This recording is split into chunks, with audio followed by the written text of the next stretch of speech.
Ashamaa akkam jirtu hordoftoonni chaanaalii Quunnamtii keessan. Addunyaa keenya irra uumama adda addaatu jira.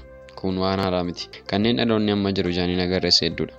Fakkeenyaaf daayinoosar, diraagoon, dabalataanis meermeed yookaan namoota walakkaan qaama isaanii nama ta'ee fi kan walakkaan isaanii qurxummii ta'e warra jennu. Jarreen kun amma addunyaa keenya irra jiru yoon isiniin jedhe maaltu isinitti dhaga'ama. Viidiyoo irraatiin uumamoota ajaa'ibaa kan ija namaatiin argamanii hin beekne kan akka carraa ija kaameraa keessa galan muraasa walii wajjin ilaalla. Yaada keessan koomentii jalatti naaf barreessuu hin dagatina. Hanga xumura viidiyoo kanaatti na waliin tura.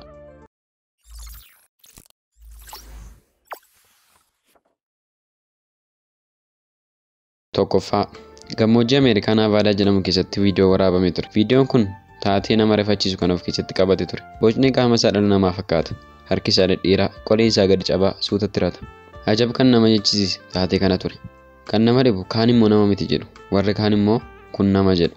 Dabalataanis kun uumama haaraa iddoo dhoksaa Eeriyaa 51 jedhamu keessaa miliqee ba'e. Yaada isaaniif kan utubaa ta'e taateen kun naannoo Eeriyaa 51 argamutti ta'uu isaati. Eeriyaa 51 maali warreen jettaniif immoo Eeriyaa 51 iddoo dhoksaa Ameerikaa keessatti argamudha. Viidiyoo isaa akkasiniif hojjedhu ni barbaaddu? Koomentii jalatti yaada keessan naa barreessaa.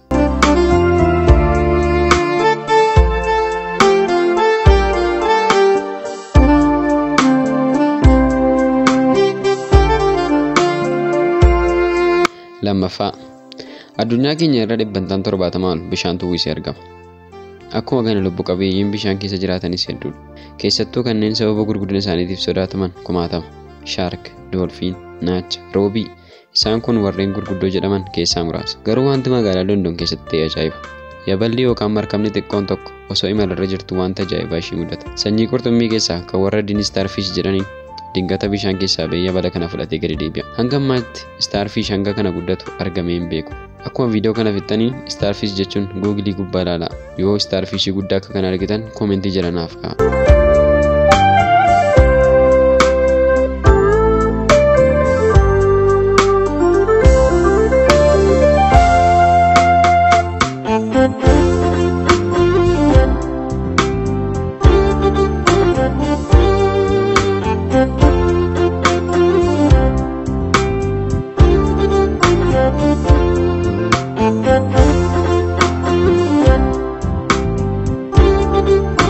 Sadaffaa baay'een keenya horii tiksaa guddanne kan carroomne immoo fiilmii ilaalaa guddanne. Fiilmiiwwan Holiiwudii fi animeeshota isaanii keessatti kan beeknu diraagoon kan abidda biifuu fi bineensa guddicha daayinoosarasidha. Yeroo ammaa kana addunyaa irra kan jirre hunduu quba qabna. Garuu viidiyoon dhagaawwan chaayinaa gidduutti waraabame kun yaada keenya bishaanitti dabala. Eessaa akka dhufe hin beekamu koochoo qabanii barrisa. Agartuu kaameraa keessa gala. Addunyaanis afaan qabatte. Wanti nuti shakkuu qabnu filmii nuti ilaallu irratti bineensonni haaraan nuti arginu hundi bocni isaanii tilmaamaa waan kennameef natti hin fakkaatu. Isinoo maal jettu? Yaada keessan koomentii jala naaf kaa'aa.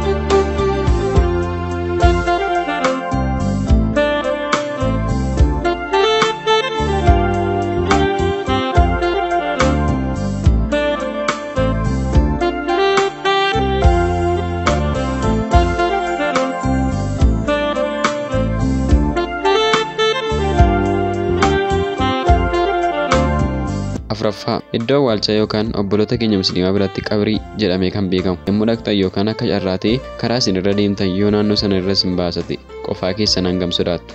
Keessattuu qofaa keessan gara galgala hedduu nama rifachiisa. Maaliif akka sodaannu garuu hin beeknu. Taatee irraa ishatti ta'e immoo sodaa guddaa nuuf dabala.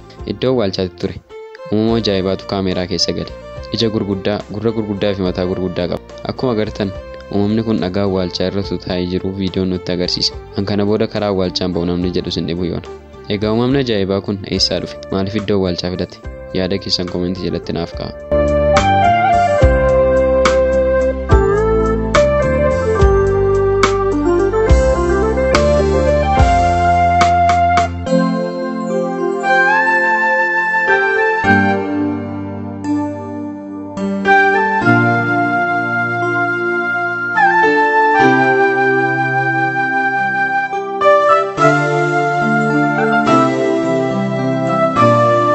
Shanaffaa ammas gara chaayinaatti deebina. Ammaan dura viidiyoo irratti kan ilaalle chaayinaa keessatti argame. Kunis sanyii diraagoon yommuu ta'u, hoon diraagoon jedhamee waamama. Ankara koo chaayinaa shakkeera isinoo. Uumamni kun diraagoonidha. Sanyii diraagooniif daayinoosar ammayyuu lafarraa hin banne jedhanii kanneen xiinxalan jiru. Kaan immoo kun diraagoon miti bu'aa laaboraatooriitti malee jedhu. Isinoo maal jettu?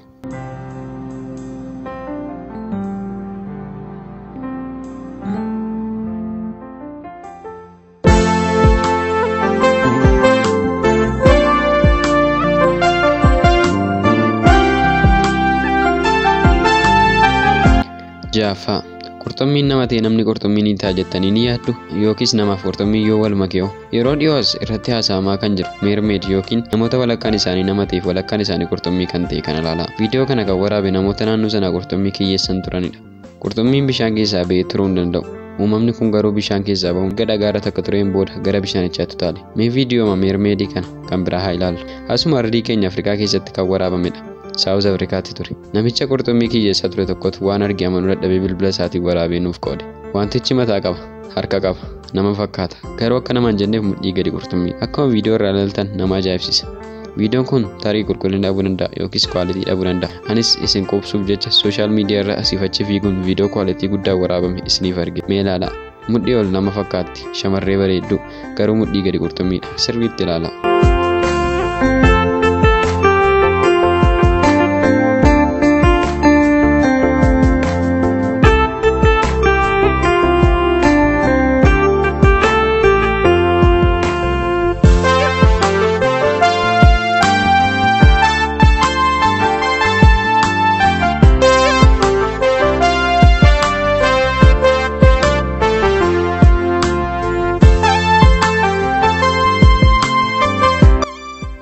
Torbaffaa ammas gara uumama addunyaa irraa badan jedhamanitti isin deebisa.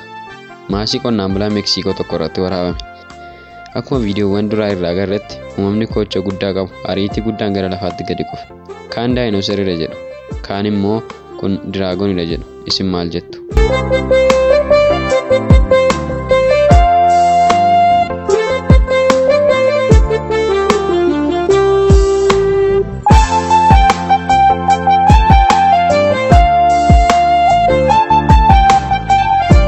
Saddeettaffaa akkuma jalqaba dubbadde namoonni animeeshinii yookaan shaangulleetii kan jennu sana ilaaltanii beektan namoonni baay'ee xixiqqoo hanga billaachaa ga'an kan koochoo qaban agartaniitti jedhee yaada. Ijoolleen utuu taphataa jiranii viidiyoo waraabame miila qaqalloo koochoo lamaa fi boca nama fakkaatu kan qabu hangaan amma billaachaa illee kan hin geenye viidiyoo irratti mul'ateera. Ijoollonni kunis erga viidiyoo kana waraaban yookiis erga taatee kana arganii ariitii jedhu iddoo sanaa fiigan nutti mul'ata. Sirriitti ilaalaa.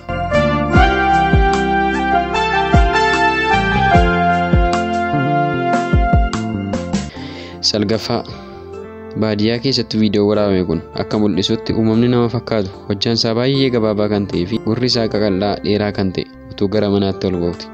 Uumamni kunis battaluma namicha viidiyoo kana waraabaa ture argate na'ee dhokachuuf gara lafaatti kufe.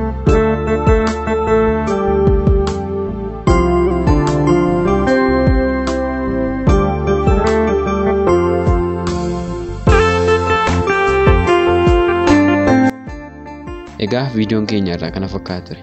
Uumamoonni ajaa'ibaa namarraa adda ta'an yookiis uumama argaa walirraa adda ta'an baay'inaan akka jiran akka odeeffannoo xiqqoo argattan abdii guddaan qaba. Viidiyoowwan akkasii akka baay'inaan isiniif qopheessinu yoo barbaadan laayik gochuun nu tumsa. Warreen chaanaalii kanaaf haaraa ta'an sabskiraayib gochuun maatii chaanaalii kanaa ta'a. Amma viidiyoo itti aanu wal agarruutti nagaatti.